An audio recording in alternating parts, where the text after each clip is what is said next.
went to the public schools there. As a child, I was very much interested in mathematics in school, very much interested in sports as an avocation, and by the time I was ready to graduate from high school, I thought that I would like to become involved in a career that where mathematical analysis of problems might be involved, because this always was my favorite subject through grade school and high school. So I decided to go to the Pennsylvania State University, which was not very far from where I lived. I went to high school in a little town called Phillipsburg, Pennsylvania, which was just about 25 miles away from State College, where the Pennsylvania State University was located. And I chose the field of chemical engineering. I didn't really know very much about chemical engineering when I started out on this, but as I said, I was interested in mathematics as a student, and I thought chemical engineering might be a pretty good field to go into. I graduated from high school just about at the end of World War II, and a number of the fellows coming back from the armed forces were interested in getting into fields like electrical engineering, chemical engineering, and so on. I remember talking to a few of these fellows, and a couple of them were interested in this field of chemical engineering, which, although I didn't know much about it, they seemed to think that it was a real opportunity. It sounded like employment possibilities would be good after you completed your college education and so on, and so I decided to try this field of chemical engineering. So I started out at Pennsylvania State University. And I remember at the time there were many young men coming back from the war, many veterans enrolling into the university, and I was not in the service. I was a little too young to be in the service during World War II, and in the first year at Penn State they were very overcrowded. So many of us had to go to one of their off-campus centers. This was very common in those days, and I remember I spent my first year in college at a very small school in Williamsport, Pennsylvania, a place called Lycoming College. And so I took my first year there, and at the completion of the first year then transferred directly on campus at the Pennsylvania State University, and took my sophomore, junior, and senior years there in State College, Pennsylvania. It was a very nice place to go to school. Penn State wasn't so big in those days, probably about maybe 1/5 the size that it is today. So I started taking chemical engineering courses, I believe, my first year there, and continued on through the junior and senior years.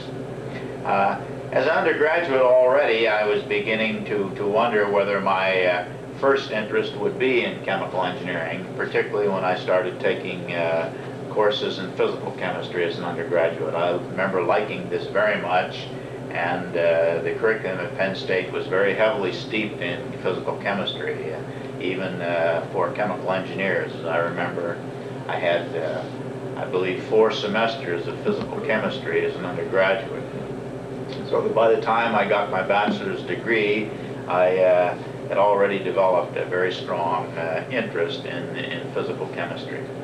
But when I decided to go on to graduate school, and this was around 1951, I decided I would continue in chemical engineering formally, but that I would try to minor in physical chemistry and mathematics, and I decided to do this at the University of Illinois. For me, this was a very fortunate choice of a place to go to graduate school, because when I started my graduate studies at the University of Illinois, I met Harry Drickemer, and he had a very big influence on me as a student, and matter of fact, he's had a big influence on me just about throughout my whole career. Harry Drickemer himself started out as an engineering student. Completed his studies, he completed his bachelor's studies at the University of Michigan and went on through a master's degree, and decided he would go into industrial work. Took a position with the Pan American Refining Corporation in Texas, and after working a couple years decided he would go back and complete his doctorate at the University of Michigan, which he did in 1946, and then went to teach at the University of Illinois. As I said, when I started graduate work there in 1951, I was very fortunate that I had a chance to meet Harry Drickemer very early and to become interested in doing research under his direction while I was a graduate student in Illinois. So as a graduate student, I continued my interest in physical chemistry, took a minor in physical chemistry and also in mathematics, but completed a graduate program in chemical engineering as a major. Well, by this time, Harry Drickemer's interest had expanded a great deal. While he had started as a chemical engineering, his interests were also in a direction of physical chemistry and chemical physics. And he was very much interested in studying the effect of extremely high pressures on the property of matter. I was one of the few students of Harry Drickemer not to work on high pressure. I actually worked on a problem on diffusion through a liquid-liquid interface. Turned out to be a very interesting practical problem, but also it's a very interesting fundamental problem. And I spent my time at the University of Illinois doing research on this problem of diffusion of a solute through a liquid-liquid interface. And at that time, radioactive tracers became available, and I actually studied the diffusion of sulfur-35 through a variety of liquid-liquid interfaces for a number of partially miscible systems. And found that there was appreciable resistance at the interface to the transport of the sulfur. And at this interfacial resistance, it depended a lot on the nature of the system.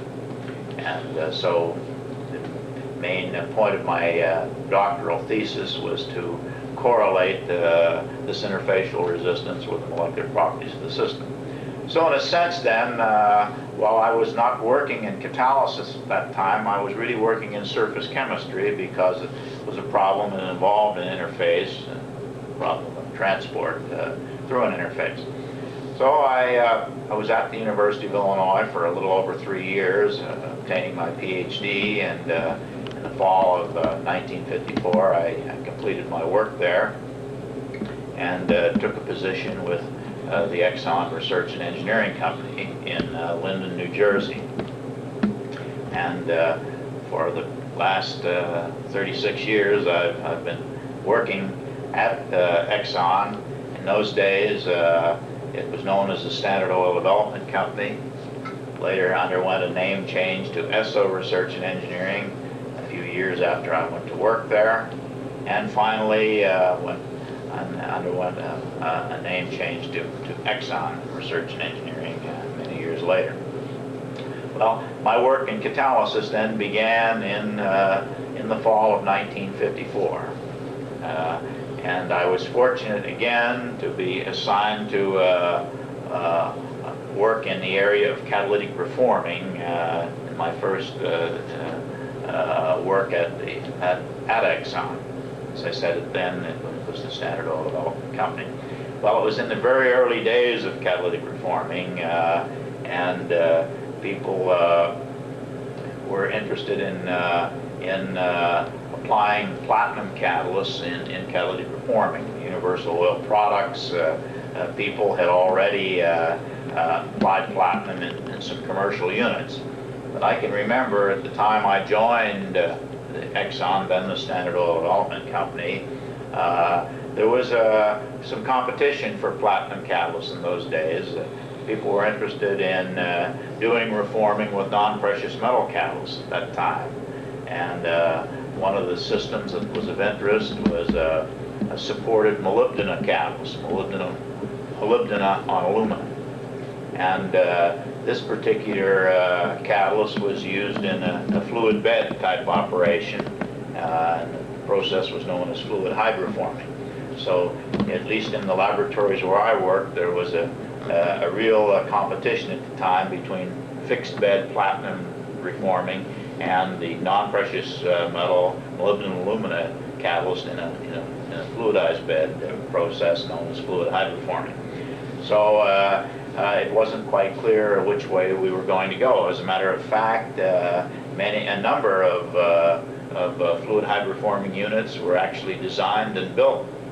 I think ultimately as many as 7 or 8 of them might have been in commercial practice before our company decided finally also to go the route of fixed bed platinum catalysts in catalytic reforming. So I spent several years of my career very early doing process development work in catalytic reforming. And I think it was a very good way for me to start. Many people started out doing basic research. My own experience was more applied development type work.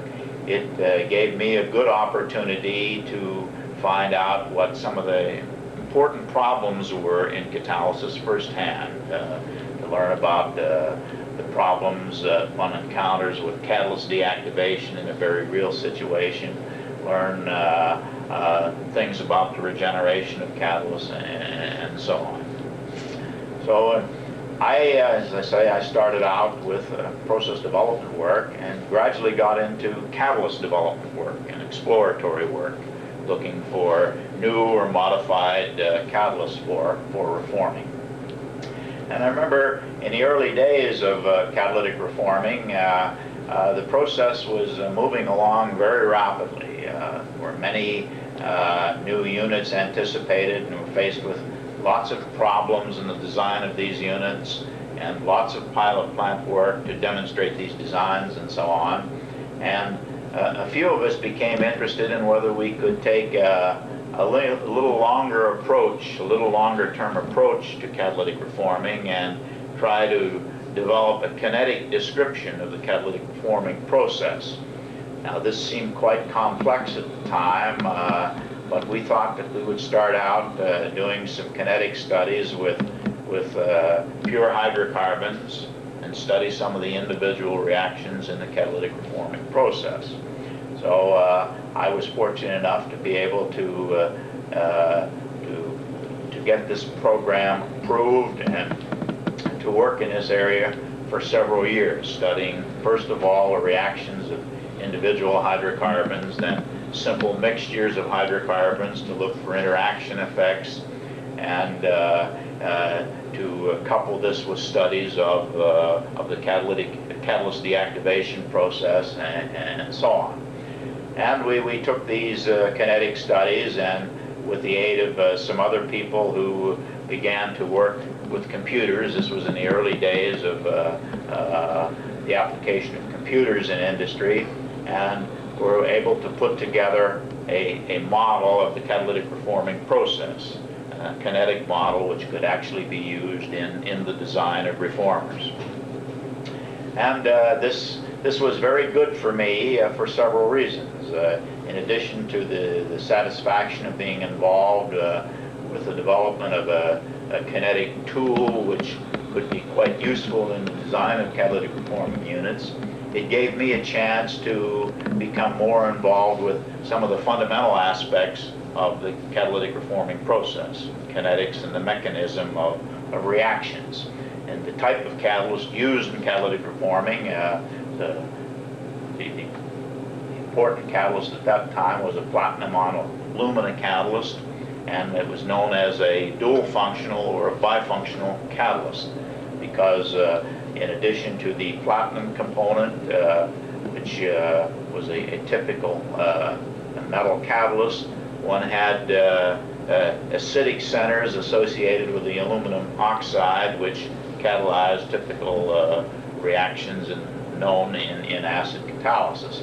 And It was well known that both the metal and acidic functions of the catalyst were important in the reactions that took place in the reforming process.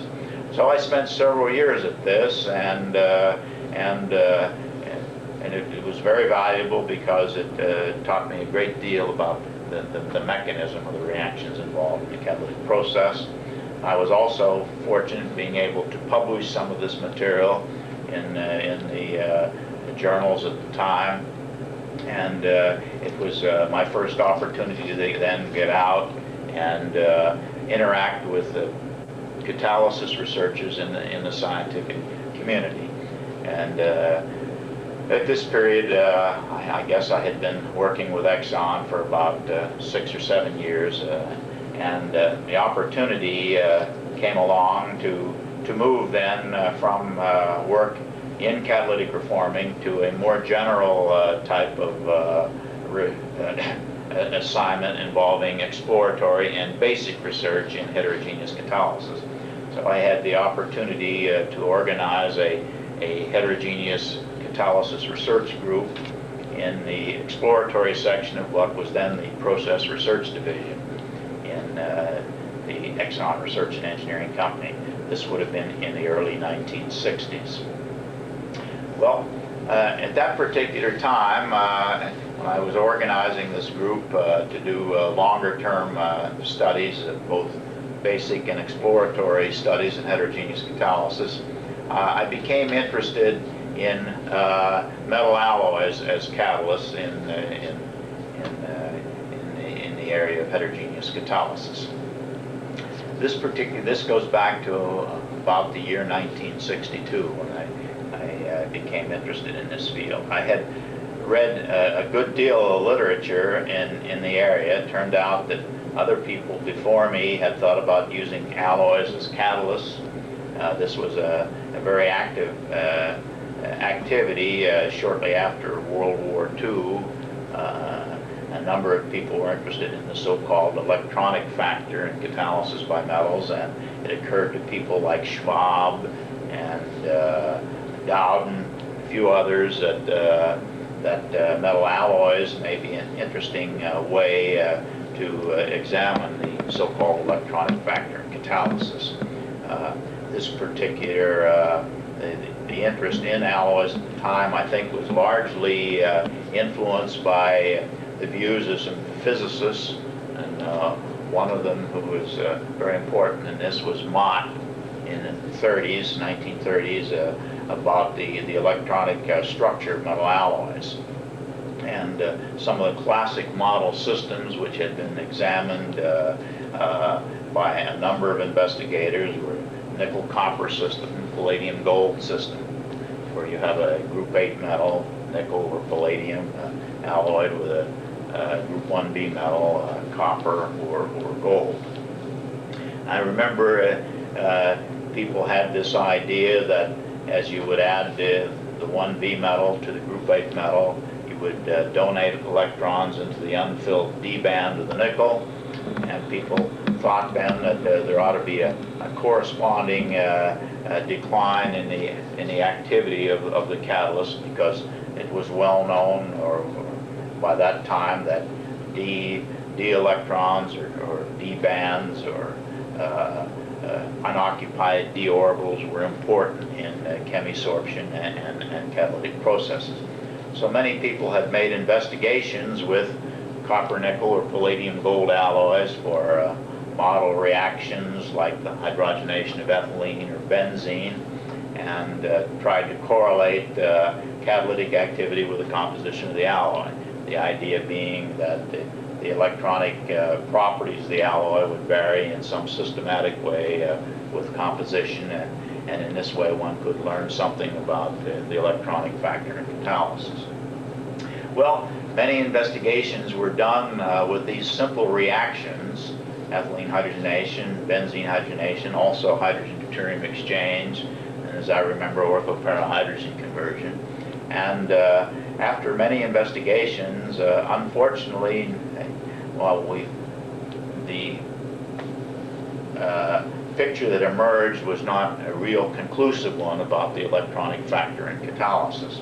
And I think that one of the main reasons for this was that the arguments were based largely on relating catalytic activity to the bulk electronic structure of a metal. As it turned out later, it turned out that this really wasn't the thing that was significant. It was really the electronic properties of metal atoms in the surface, and it was a more localized picture that applied, so that one became more interested in the localized properties of metal sites in the surface of a metal. And later studies have gone on to show that this is really what's important in determining the chemisorption and catalytic properties of a metal surface, rather than the electronic structure of the bulk metal.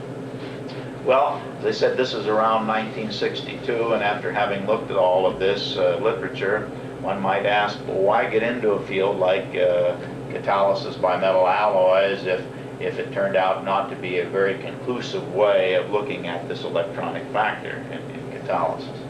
Well, it seemed to me that the electronic factor in catalysis was not the only issue that was of interest here. It seemed to me that the metal alloys might be of interest in catalysis for other reasons.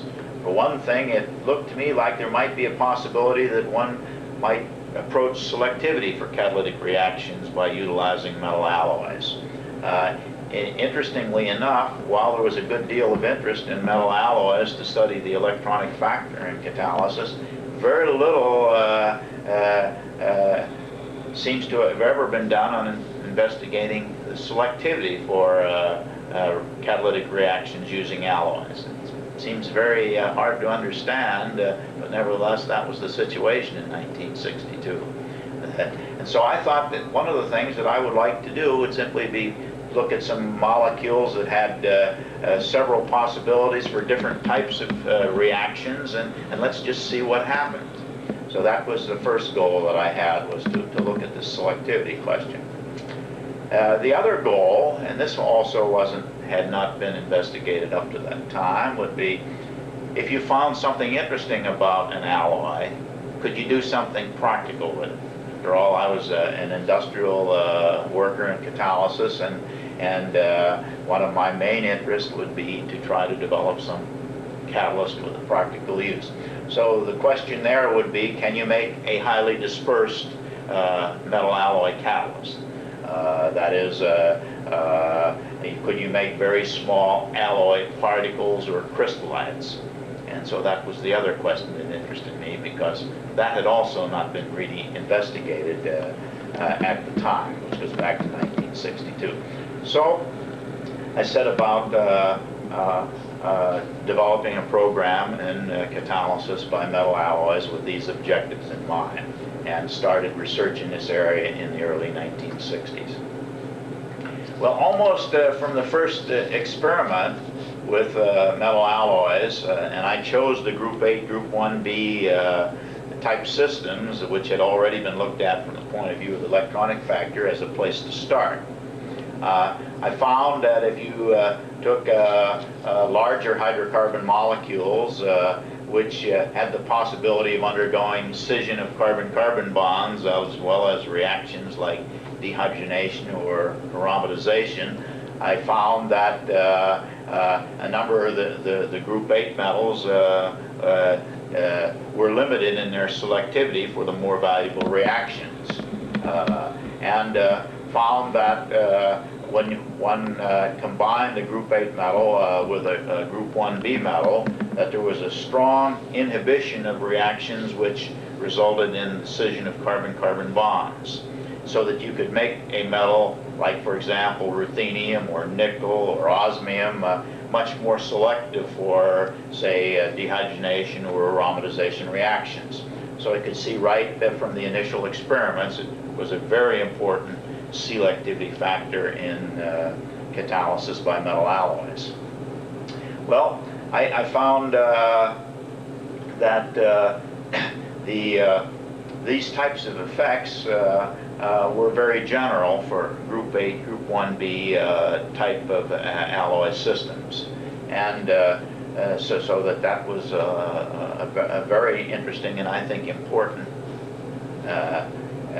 finding of the early work. Another interesting thing that developed was that I found that some combinations of metals, even though they did not form alloys in the bulk, also exhibited interesting catalytic properties. In other words, I could found some combinations where they were effectively completely immiscible in the bulk. And one would say, well, why are you investigating these? Because they wouldn't form alloys in the first place. But nevertheless, some of these combinations exhibited very interesting catalytic effects. And I remembered a couple of these model systems were ruthenium copper and osmium copper. And it turned out that even though they would not form solid solutions in the bulk, that one could get an interaction between the two components of this type of bimetallic system at an interface. So that in the case of the copper ruthenium system, for example, I could observe an adsorption layer of copper on the surface of either the ruthenium or the osmium. And this adsorption layer was much like an adsorbed gaseous layer, a strongly chemisorbed gas on the surface of a metal. And so, since one had a situation where the copper was deposited on the surface of the other metal, the copper could enter into phenomena such as chemisorption or catalysis, since these are surface properties. So it turned out then that this was an interesting extension of the idea of metal alloys and catalysis. And at that time I thought then that we had to change some of our terminology in this research program. It seemed to me that it was no longer sufficient to talk about catalysis by metal alloys because we found that some of the phenomena were observed with systems which really didn't form metal alloys in the bulk in the usual sense of forming solid solutions. So we began to talk about this particular area using terminology such as bimetallic catalysts, which would be more general and would encompass metal alloys, but would not be completely eliminated to systems of this type, and would be able to include systems which ordinarily didn't form solid solutions in the bulk. Okay, then another interesting aspect then of the problem was to find out whether we could form highly dispersed bimetallic systems. And the reason why we want to have highly dispersed systems, we want to have as high a surface area per unit mass of the metal as possible for economic reasons, to make a practical catalyst. Well, the catalytic chemists had known for some time that a good way to obtain a high metal surface area in a catalyst was to disperse the metal in a porous material known as a carrier or a support. And in the case of catalytic reforming, people have been doing this very successfully by dispersing platinum in a porous alumina support, so that you have very small platinum clusters on the walls of the pores in the alumina support. So it seemed to me that's the way to approach the bimetallic catalyst. Why don't we simply try, instead of simply introducing a single metal component, introduce two metal components simultaneously, or possibly even consecutively in the formation of a catalyst. So a very simple way of approaching the problem is to start out with a solution of two metal salts, and simply contact the support with this solution of the two metal salts. The two metal salts deposit on the surface of the support or carrier. You dry the material and reduce in hydrogen the same way you do with a catalyst that contains only a single metal component. And so this was what was done, and then we began to look at some of these materials for catalytic reactions. Well, then we were faced with one of our first big problems. If I have a very highly dispersed bimetallic entity on the surface of a support, how do I know whether I formed say a highly dispersed metal alloy or a bimetallic aggregate of any kind? Because you have to remember, this goes back to the early 1960s. We didn't have at that time any probes to really look at this kind of a problem directly if the clusters were going to be something on the order of, say, anywhere from 10 to 50 angstroms in size. Generally speaking, one could not apply X-ray diffraction successfully to look at the structure of a metal crystallite of that type. We were really not able to approach this problem with physical tools with these highly dispersed systems, but we had sensitive chemical probes. In other words, we could find out from using a catalytic reaction or by looking at chemisorption, we could learn something about the nature of the material. So the approach that was used was to start out with a metal alloy which was not supported, where we had large metal crystallites and where we could show definitely that we formed a metal alloy.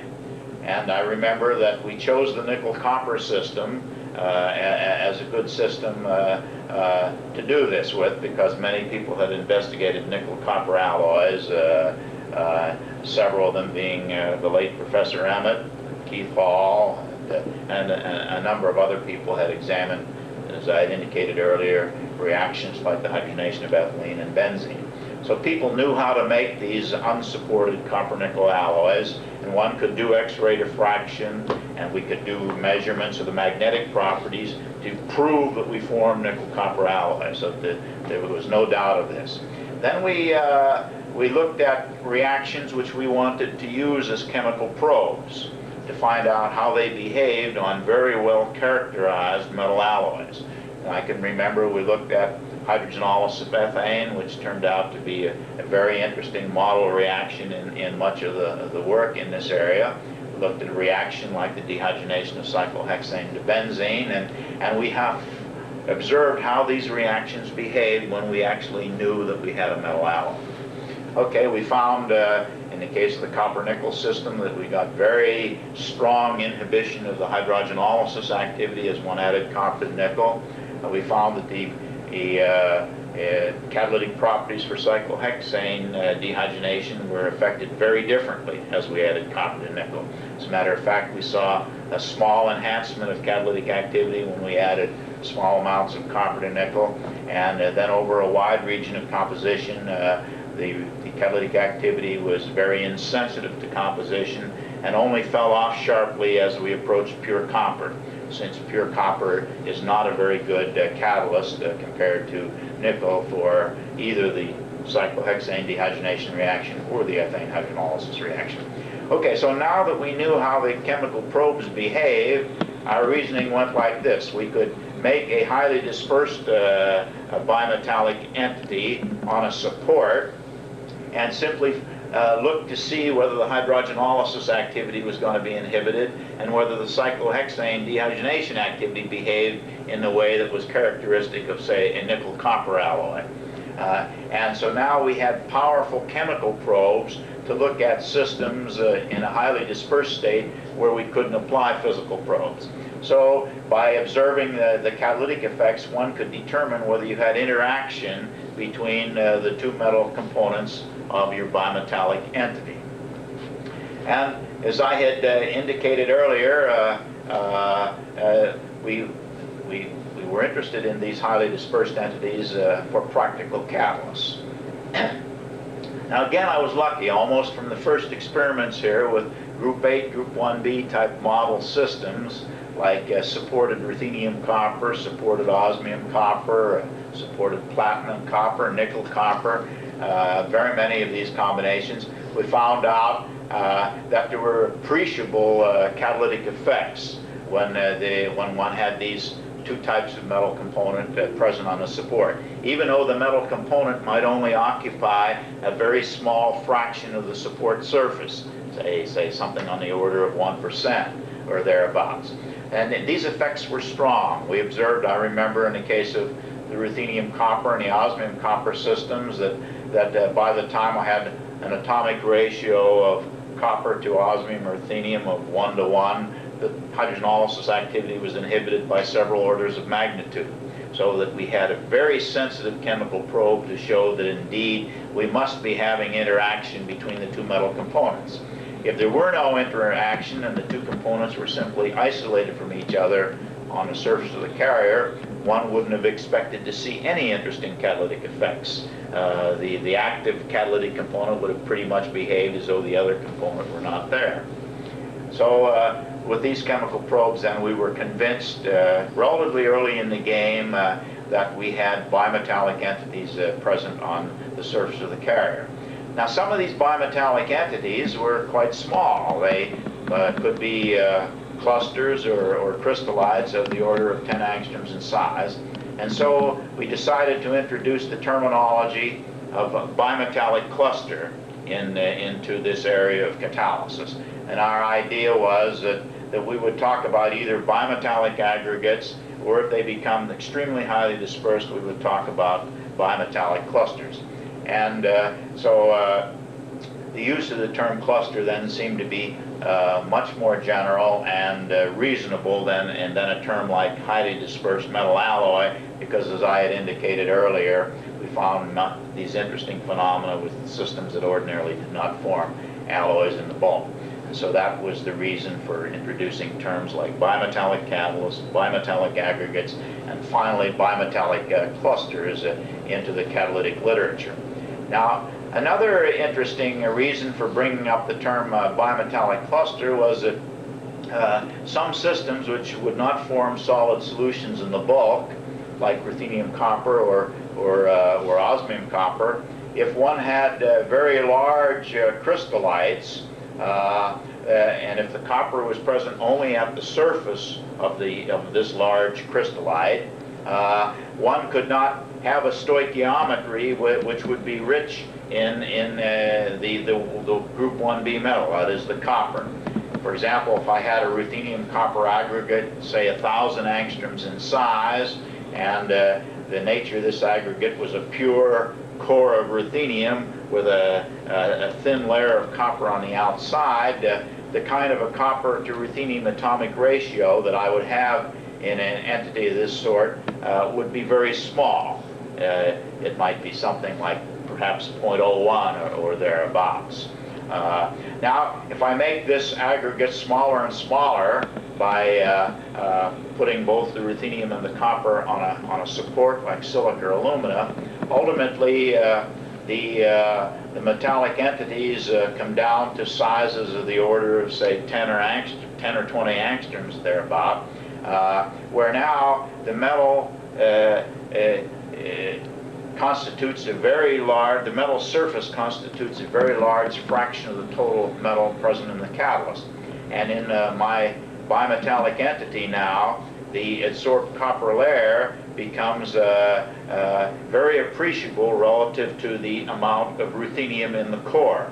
So that I'm now talking about a stoichiometry, it might be the order of 1 to 1, say for copper to ruthenium, the kind of stoichiometry one might have in a simple molecule.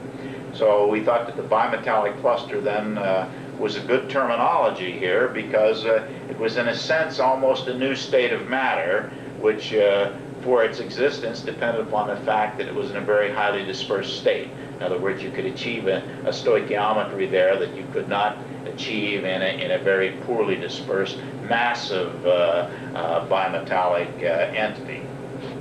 So that this was then some of the background on the introduction of the term bimetallic clusters into the catalytic literature. Well, so much for the fundamental aspects of this problem. We began then to be interested in practical applications of bimetallic clusters, and a process that interested me right from my first day at work at Exxon was catalytic reforming, and I had hoped that we would be able to apply bimetallic clusters in the catalytic reforming process. So I began to work actively in this area in the latter part of the 1960s, looking for possible bimetallic systems that might be of interest in catalytic reforming. And I remember at the time finding some interesting phenomena with systems that contained iridium as one of the components of the bimetallic catalyst.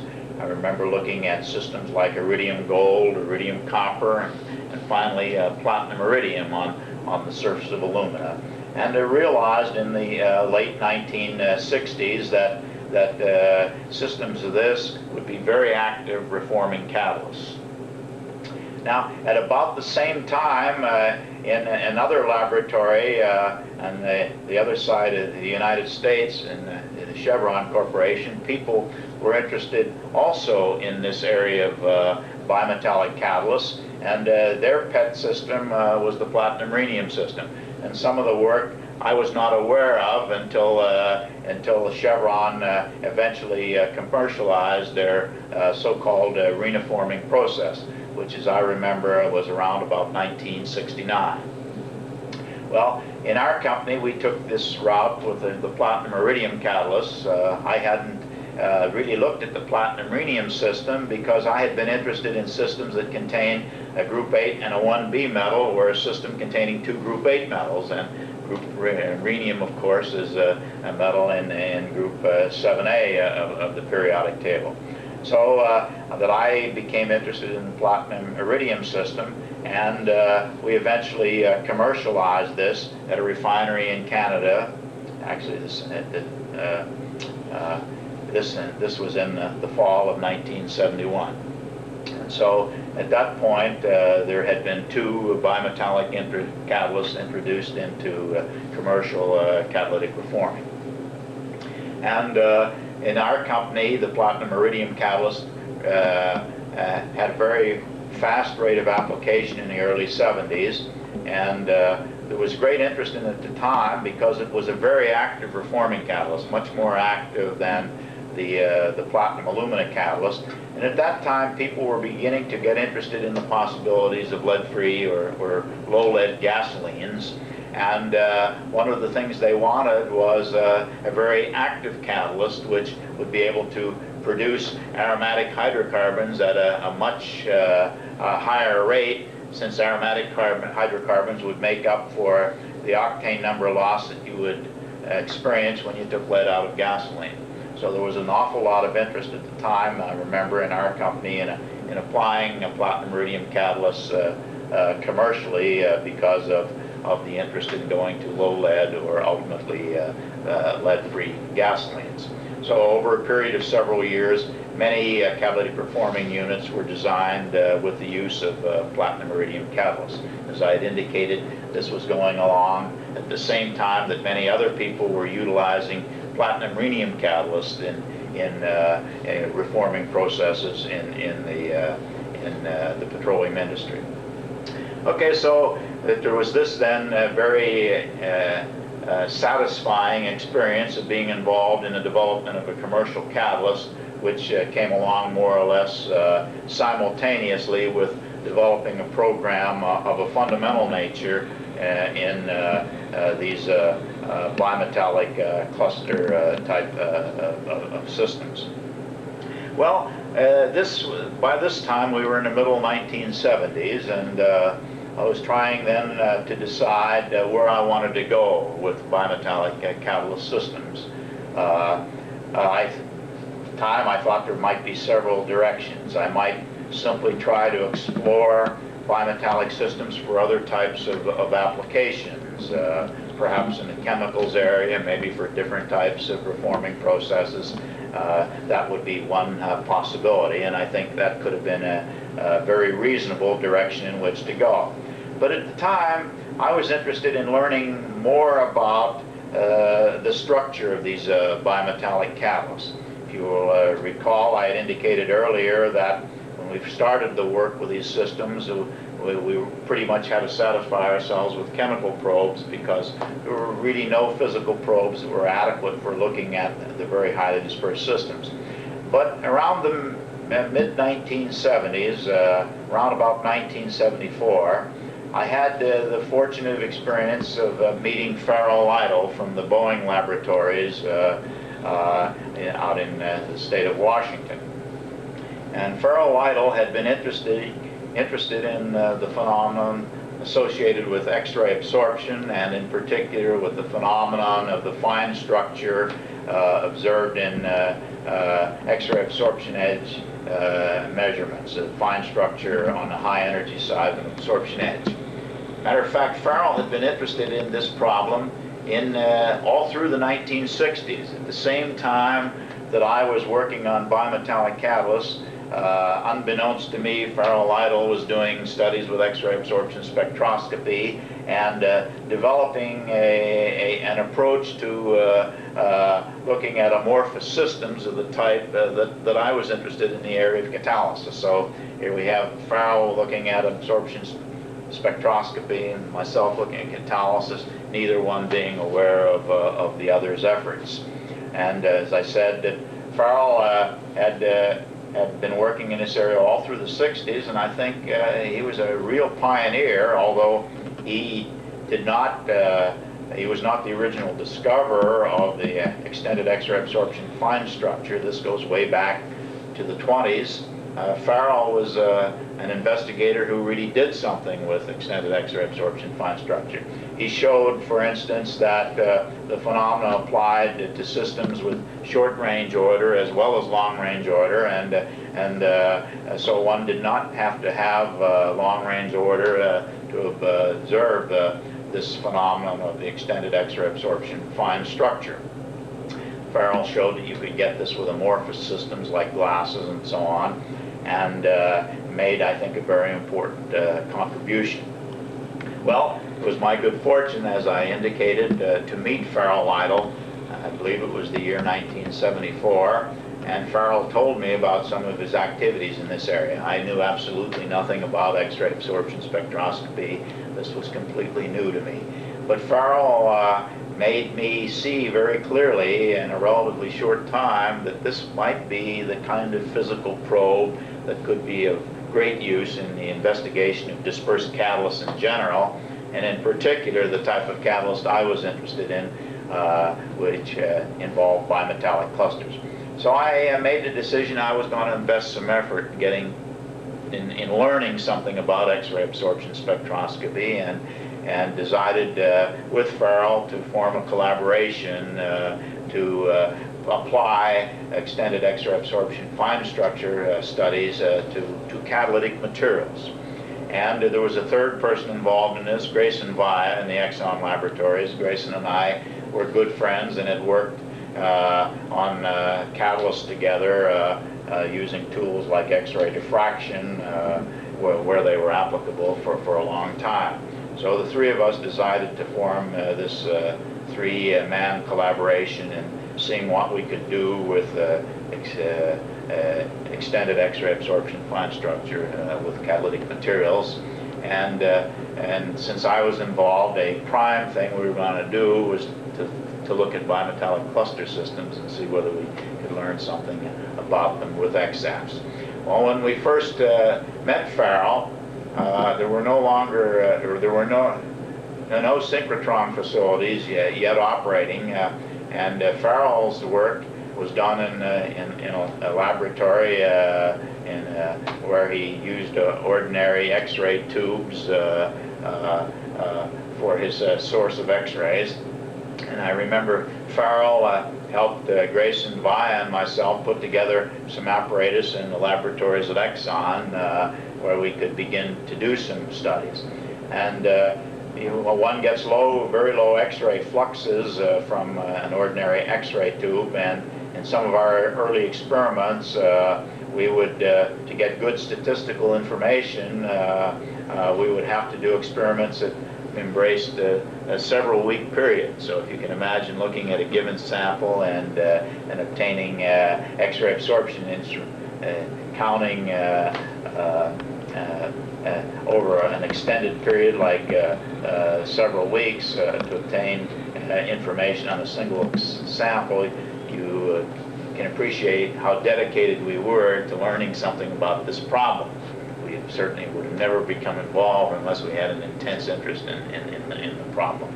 So we worked for about a year with the ruthenium copper system, and I must say we were fortunate in getting some very good data which was some of the first physical data to show that we had an interaction between copper and ruthenium in this model catalyst. This was the year 1975. During this year, there was an important development going on out at Stanford University, where they had this synchrotron facility, and by the end of 1975, it looked as though people would be able to do some experiments at the synchrotron facility at Stanford University, utilizing synchrotron radiation to do experiments in X-ray absorption spectroscopy. Farrell Lytle was very much on top of all this, since he was very much interested in this field, and he praised us of the possibility that we might be able to do some experiments out there.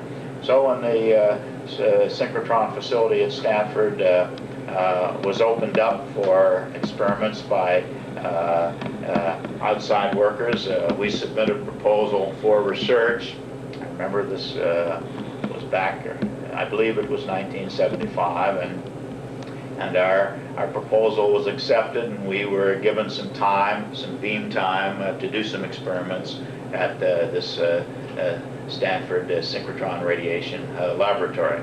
So it was around the late fall of 1975 that we did some of our first experiments with ruthenium copper model system, and you have to appreciate that the interest in the synchrotron facility was there because one could do experiments over a much shorter time period than what one could do in our own laboratory, where we just had an ordinary X-ray tube as a source of X-ray photons. At the synchrotron, one had X-ray fluxes, which were as much as 1,000,000 times as much as you would get out of an ordinary X-ray tube at the time. So this meant that you could now do experiments in a matter of minutes. It took us weeks to do in some of our early work. So we started doing work then with the ruthenium copper system, and then continued by getting beam time at the Stanford facility a couple of times a year for a number of years, and we investigated a whole series of supported bimetallic systems, and began to assemble structural data on bimetallic clusters, a whole series of these systems over a period of perhaps 5 or 6 years on into the early 1980s. So this turned out to be a very satisfying collaboration with Farrell Lytle and Grayson Via, and I was able then to get some independent type of structural evidence for the existence of these bimetallic cluster entities on the surface of carriers like alumina or silicon. And so from the time of the early 1980s on, continued to do some work in collaboration with Farrell and Grayson with other types of bimetallic systems, and in the more recent years we've added another collaborator, George Meitzner, who came to us from Stanford University, and George has now become heavily involved in this program with these bimetallic catalyst systems. Well, this, as I had indicated, it turned out to be a very satisfying and very fruitful collaboration, and what I think has been a very important tool to investigate catalysts. And I think the XAFS technique is, XAFS is the acronym for Extended X-ray Absorption Fine Structure, is a continuously evolving technique, and improvements are being made through the years, and I think this will continue to be the case for a while into the future, as this tool becomes an improved procedure for the examination of the structure of all types of catalyst systems, not just the bimetallic cluster systems. Well, I've continued my research in catalysis, and looking, still do some work on the kinetics of catalytic reactions. I've continued my interest in the specificity of metal catalysts. This has been a long-term interest, trying to understand why there are huge differences in the specificity of metal catalysts, and to try to develop correlations between the properties of metals and their catalytic activities. This is a type of program that I'm still involved in even today. Another thing that happened more or less in parallel with some of the work in X-ray absorption spectroscopy during the 1980s happened as a result of a collaboration I developed with some people in the physics department at the University of Illinois, in particular Charlie Slichter and his students, on examining the possibility that nuclear magnetic resonance might also be an interesting tool to look at dispersed metal catalysts, look at adsorbed species on the surface of these metal catalysts, and I've been, over the past decade or so, involved quite heavily in a collaboration with Professor Slichter and his students in this area. This collaboration developed as a result of a lecture that I gave at the University of Illinois in the 1970s. I remember at the time it was a lecture which was given to physics, chemistry, and the Materials Research Laboratory jointly. And Professor Slichter happened to be in the audience when I gave this talk, and I had discussed the nature of metal catalysts and how we could, how these metal entities in supported catalysts were very small crystallites or clusters, and Professor Slichter approached me after the end of the talk and said that he was very much interested in these small particles, and was interested that catalytic chemists were able to prepare these types of materials, and asked me if I would be interested in collaborating with him and looking at nuclear magnetic resonance of a system like highly dispersed platinum. And so, as a result of this lecture at the University of Illinois, we developed in a very informal way, and this is the way the collaboration with Lytle was developed, very informally. I was fortunate again in being able to develop another very interesting and satisfying collaboration with some extremely good people at the University of Illinois in their Department of Physics. At the time, which as I said was in the late 70s and on into the early 1980s, I knew very little about nuclear magnetic resonance, much the same situation that I encountered when I was first exposed to X-ray absorption spectroscopy. But over a period of time, in collaborating with Professor Slichter and his students, I've become convinced that nuclear magnetic resonance offers many possibilities for looking at the properties not only of the metal entity in the catalyst, but at the structure of chemisorb molecules, and to learn something about the reactivity of chemisorb molecules on surfaces, and to ultimately tie this to what's going on the surfaces of metals in a real situation in catalysis. And we've had some hopes with looking at the chemisorbed species such as acetylene on the surface of a whole variety of metal catalysts using carbon-13 and proton NMR. We've been able to find some very interesting tie-ins with this model catalytic reaction that has interested me for so long, namely the hydrogenolysis of ethane. And so this is now turning out to be a very exciting and I think potentially fruitful area of research. In a personal way, I've very much enjoyed the interaction with Professor Slichter. He's a very nice person.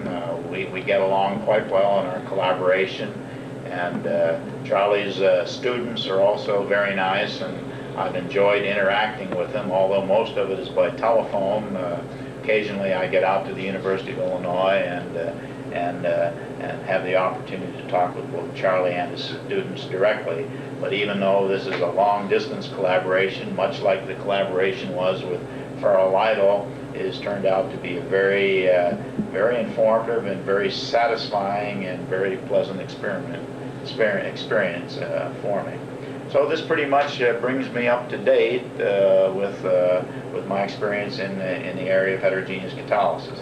I think I was very fortunate in my first assignment at Exxon being asked to work in this interesting field of catalysis.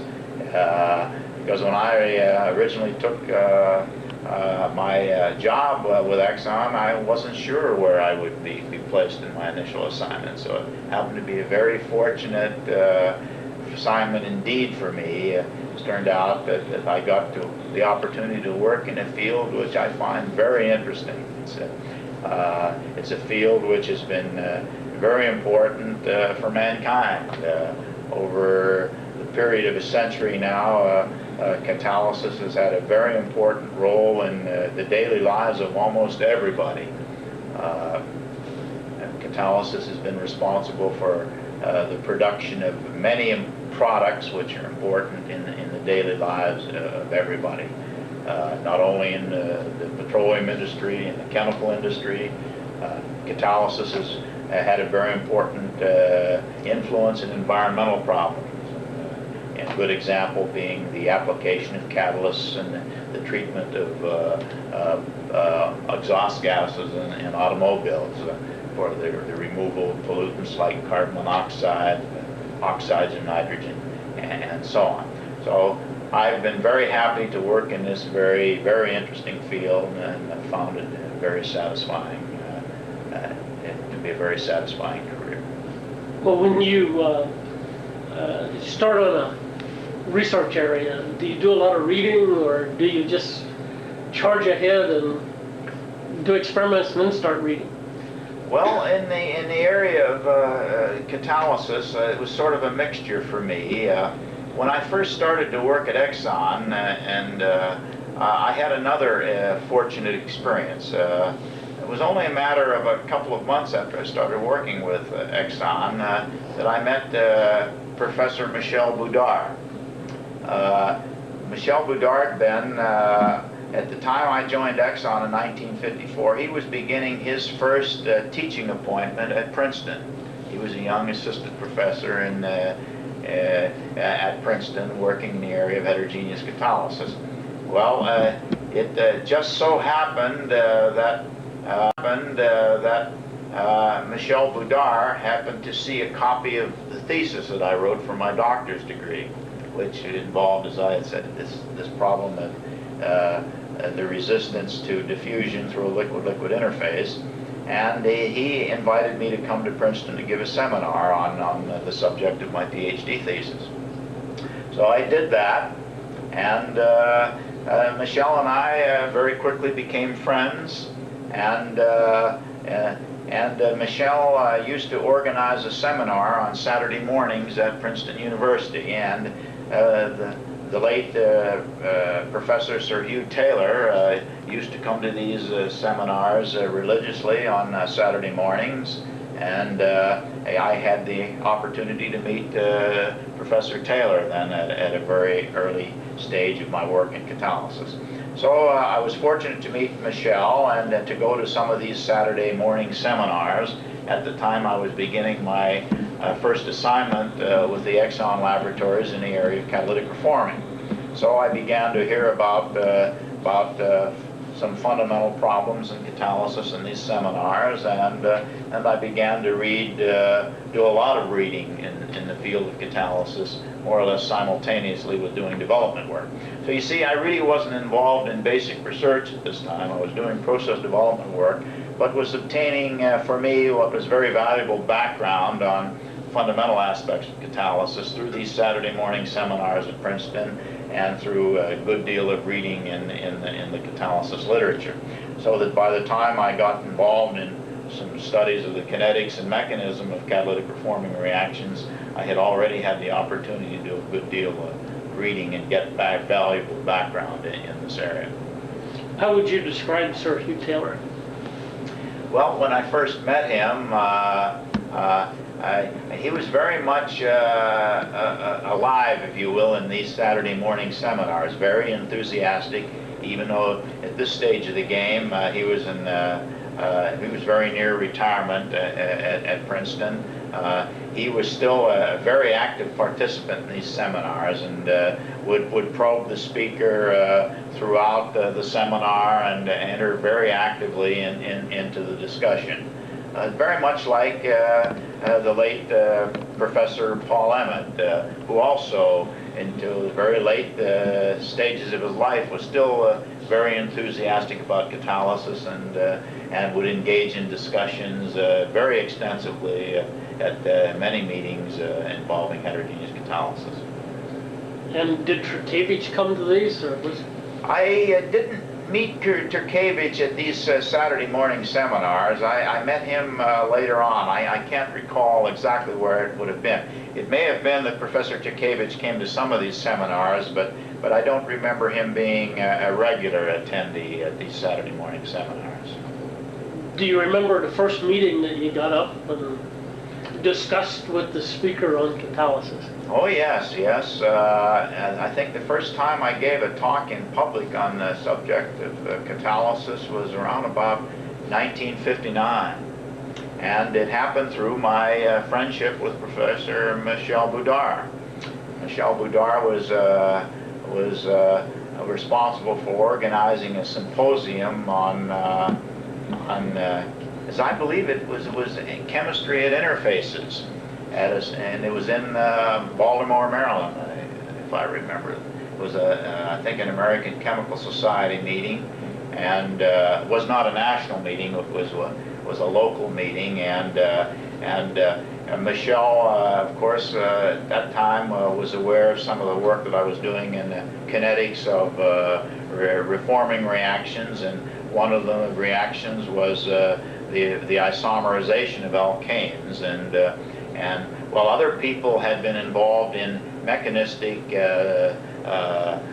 studies and ideas about the isomerization reaction, the kinetics of the reaction had not been studied in any detail, and this was one of the things I did when I became involved in studies of the kinetics of the reactions involved in the reforming system. So we had put together a paper then on the kinetics of the isomerization of normal pentane on platinum aluminum catalysts. And this was the first paper that I ever gave in public, and this was in the subject of catalysis, and this was in 1959.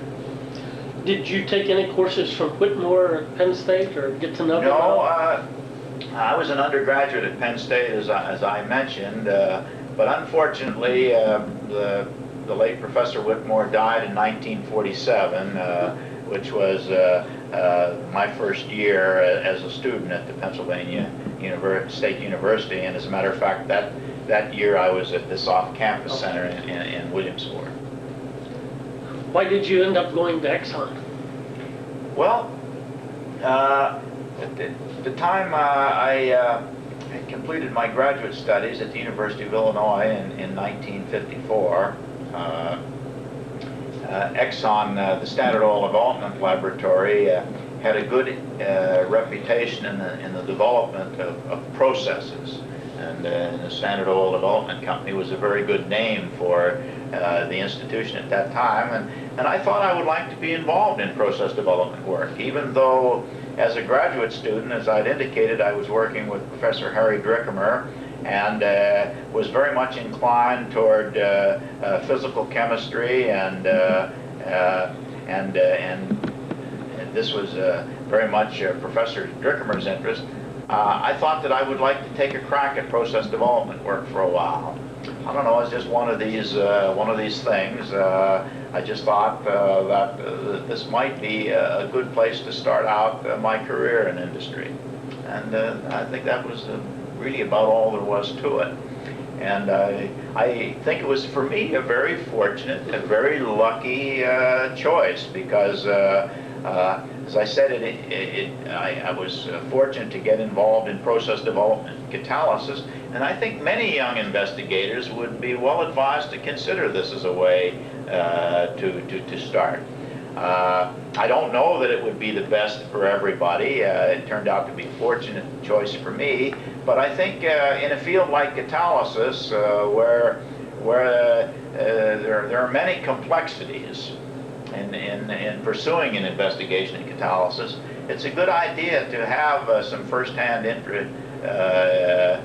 exposure to some of the real types of problems which are involved in the industrial application of the phenomenon. And again, as I said, I learned some very valuable lessons, not only from the standpoint that this is the way real catalysis is done, but also from the standpoint that it influenced the way I looked at basic research in catalysis. Had for me a very positive aspect in the sense that it influenced the approaches toward basic research in catalysis, influenced the kind of problems that I worked on in the fundamental studies in heterogeneous catalysis. So I found it to be very valuable for a variety of reasons. For me, it just was a very lucky place to start. I don't think today that many people who do basic research in catalysis start out this way. They generally come with a PhD and they've maybe worked in catalysis as a graduate student or in surface science, and they come pretty well. They come to work with some pretty strong ideas about what they want to do, and I don't think that for most of them process development is one of the things that they consider. And I think for at least some of them that might not be a bad idea if they had this opportunity. Did you interact with Professor Wilhelm at Princeton? A little bit. I got to know Professor Wilhelm simply through Professor Bedard and this seminar that I gave at Princeton I guess it was very early in 1955. I remember that was the first time that I met Professor Wilhelm, and he himself was also interested in catalysts, but more from the standpoint of hydrodynamic problems with catalysts in reactors, and he was doing some very important studies of this type, as I remember, both fixed bed and fluidized bed type of catalytic reactors. But unfortunately, Professor Wilhelm did not live too long after I met him. It was only a matter, I think, of a few years later that he died at a relatively young age, and this was very unfortunate because he was a very imaginative researcher and was involved in some approaches to research problems that were very early for his time. When you were working on reforming, did you encounter Prater and Weiss mobile, or was it very independent? Well, in the early stages, it was very independent because I was working on catalytic reforming for a while before I really got out in the scientific community to meet some of these other people. Of course, I began to see some of their papers in the literature. Both of these investigators were older than I was, and they had been involved in research in catalysis for a while before I had. And I began to see some of their papers in the literature. And I remember one of the papers by Paul Weiss was with mechanical mixtures, where the two functions of a reforming catalyst were separated onto different particles, and a catalytic experiment was made with a physical mixture where the metallic component of the catalyst resided on one type of particle, and the acidic component resided on the other. And Paul Weiss had done some experiments with these mechanical mixtures, which showed that you could catalyze this multi-step reaction even when the two types of components in the catalyst were present on different particles, provided that the particles were small enough so that diffusion transport was not such a big problem to interfere with the progress of the catalytic reaction. How would you compare research and industry in 1954 with today? Well, And not just at Exxon. well, in a sense, from people in the catalysis field, at that time, there was a lot happening. As I'd indicated, catalytic reforming was in its infancy, so there was a great deal of interest and enthusiasm, a great deal of excitement about this new process because it was shortly after World War II, and people were interested in building high-performance automobiles. People were interested in lots of power. This meant higher compression ratios, higher octane requirements for fuels, and there was a very strong need for a process like catalytic reforming to provide high anti-knock components for motor fuels. It was also at a time not very long after the discovery of catalytic cracking.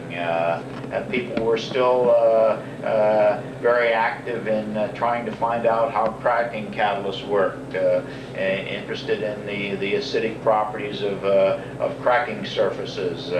And it was not very long after the introduction of fluidized beds into to the catalytic cracking process. And so one had two enormous developments in the petroleum industry in catalytic reforming and catalytic cracking. So there was an awful lot of activity going on at the time, lots of excitement. And it was also a period when some new tools began to be introduced in catalysis. I remember one of them was infrared spectroscopy, where Bob Eichen's at Texaco company was a very active researcher in introducing infrared spectroscopy for the study of molecules adsorbed on catalyst surfaces.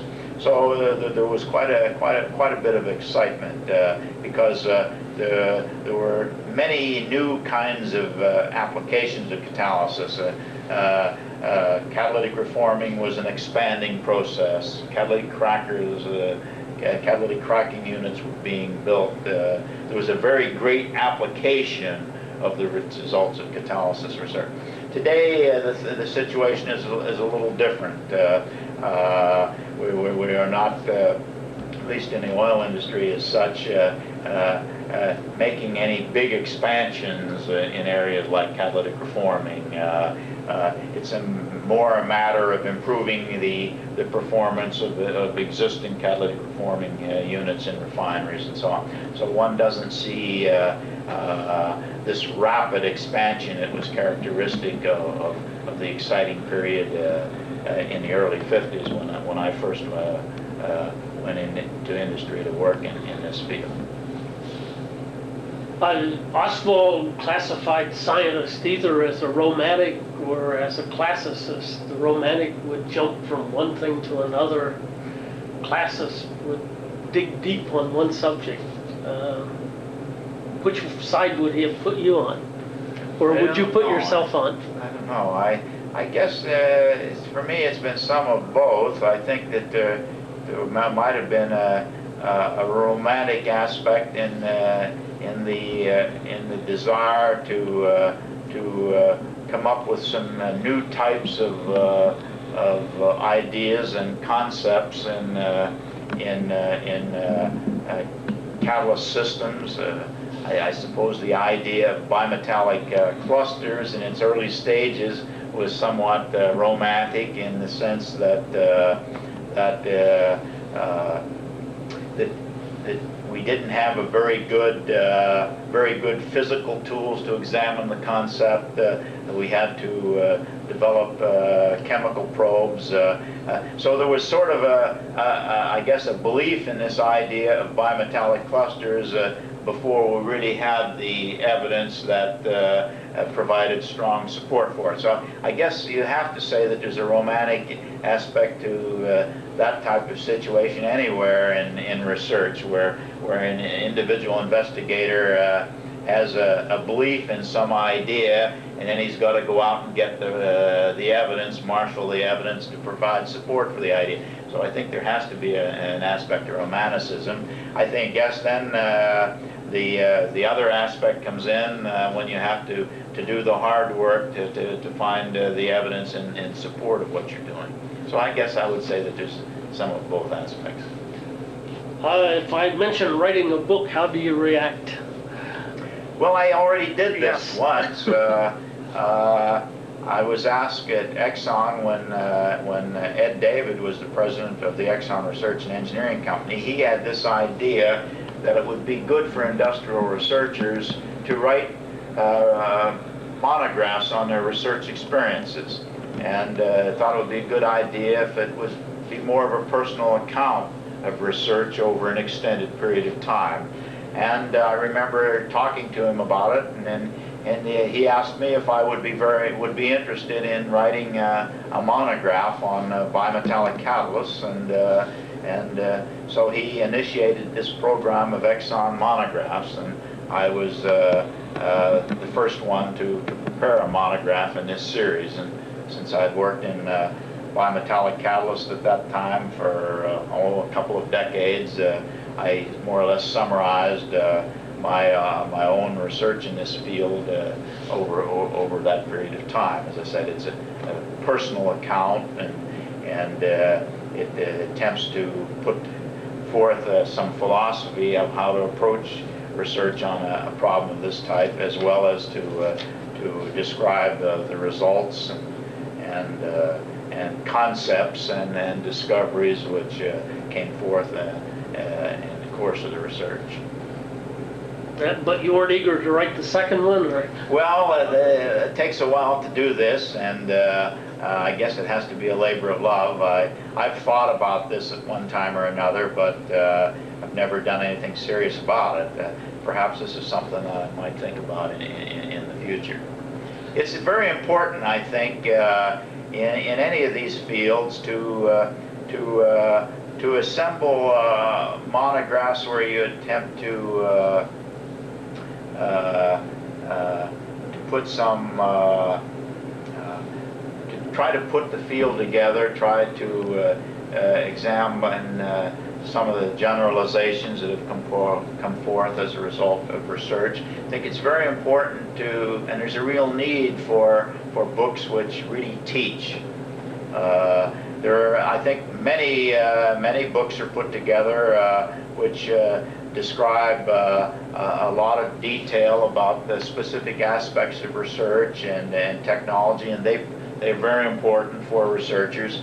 But I think we also need books, and sometimes I don't think we do as much of this as we should in the scientific community, which are written primarily to teach and to try to interest younger people in the field, and try to influence the way they become involved in research in various aspects of science. Catalysis is certainly one of these. When you were putting groups together and having a group at Exxon, what did you look for in the people that joined your group? Well, certainly enthusiasm is one thing. You try to find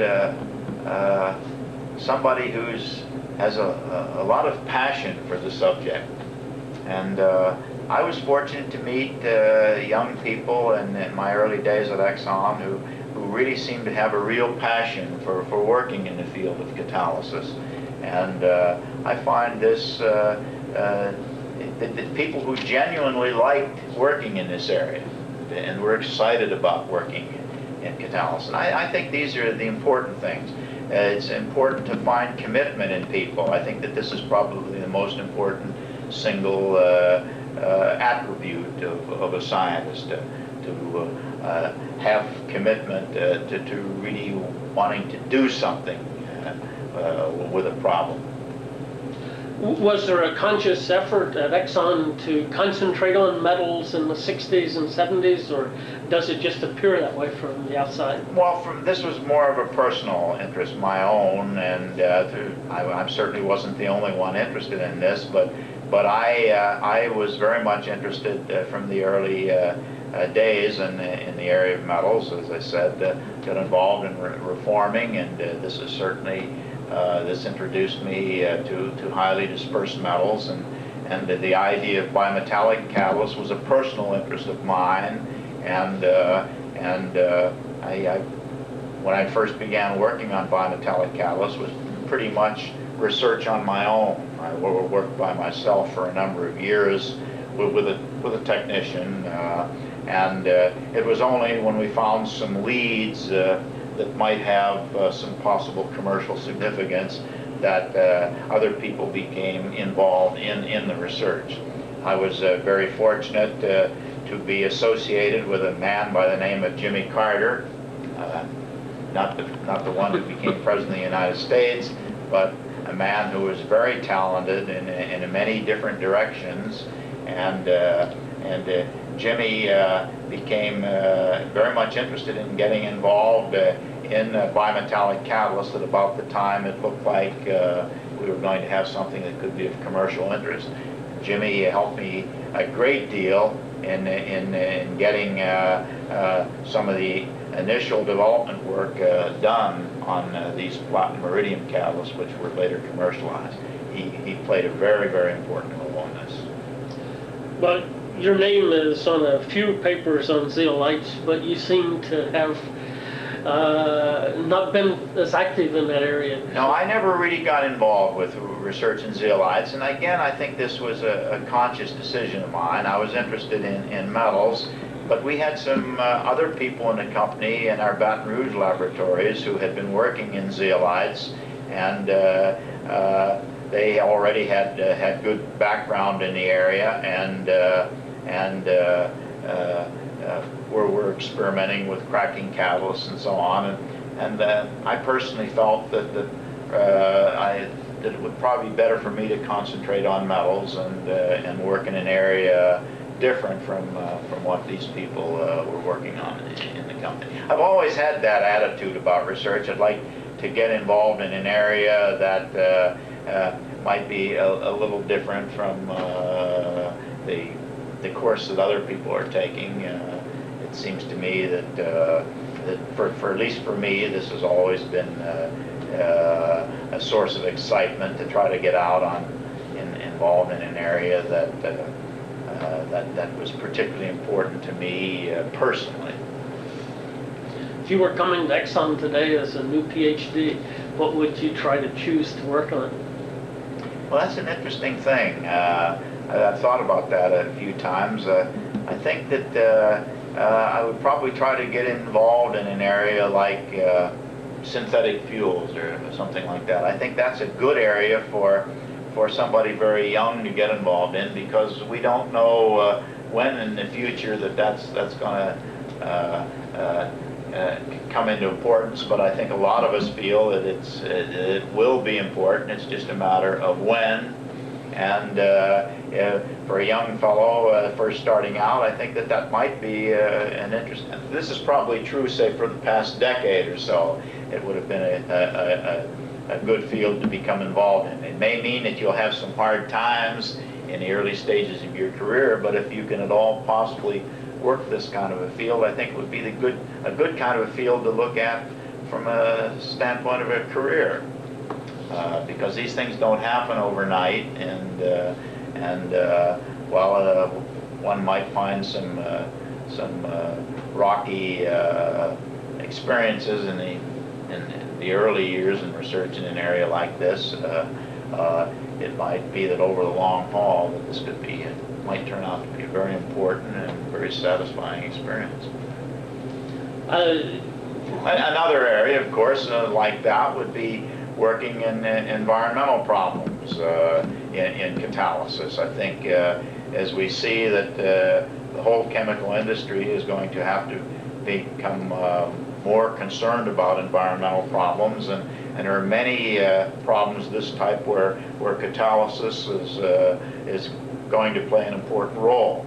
And it could be another exciting area for a person to get involved in, catalysis in general associated with environmental type of problems. I would think that could be a place where one could have a very, very, very productive career for a long time. Used up my question.